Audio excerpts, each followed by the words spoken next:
Та бүхэндээ сармаан иргшээж буй даваа гарагийн гигийн өдрийн мэндийг хүргэе. Астро Золан байна. За өнөөдрийн ээлтэй өнгө болохоор цагаан, цэнхэр, мөнгөлөг. Өнөөдрийн анхаарах жилдэнгүүд маань туулай болон лов. Бидний анхаарах ёстой хэсэг болохоор бидний бүх бие, үе мүж, тэгээ ялангуяа бидний толгой хэсэг байгаа шүү. Өнөө шөнө буюу одоо энэ өнгөрсөн шөнө тийм ээ 3 цагийн алдаад ангар гараг маань эхрийн ордод орсон байгаа. Тэгээ эхрийн ордод орсноор та бүгдийн харж байгаагаар Тэнгэрийн ван гарагтайгаа ингээд ойртсон энерги холбогдож байгаа гэсэн. За тийм учраас өнөөдөр цөмөр юу илүү анхаарах вэ гэхээр ярваа нэгэн байдлаар гинтийн орж ирж байгаа мэдээлэл бүү зохиогдорой, бүү автаарай. Ярваа нэгэн хүмүүсийн хэлж байгаа үгэнд битгий шууд одоо мэдрэг хүлээж авч уурлаарай. Битгий өөрийнхөө мэдрэлийг ачааллуулаарай. Ялангуяа гаднаас ирж байгаа мэдээлэл тундаас өөрийгөө битгий гэмтээж өөрийгөө битгий зовоогоорой.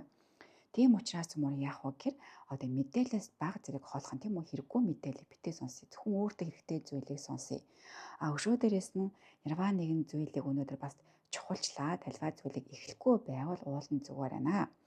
Тэгээд сар маань ингээд өдрийн 3 өнгөртөл ингээд ямар ч чиглэлгүй байх учраас цөмөрөө сэтгэл хөдлөлөө маш сайн хинжаах хэрэгтэй. Тэгээ сар маань өдөөс хоошхондоо яах вэ гэхээр өөрийнхөө хүчин сулардаг, хөөгддөг материйн ордод орох байхгүй юу?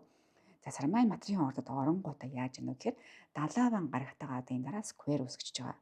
За энэ сквер үүсгэнгууд бид нар юунд дэр алдаж болох вэ гэхээр бидний сэтгэл одоо яг яаж мэдрээд байгаагаа бид нар буруу ойлгох магадлал өндөртэй байхгүй. Өөрөө өөртөө хуурдах боломжтой.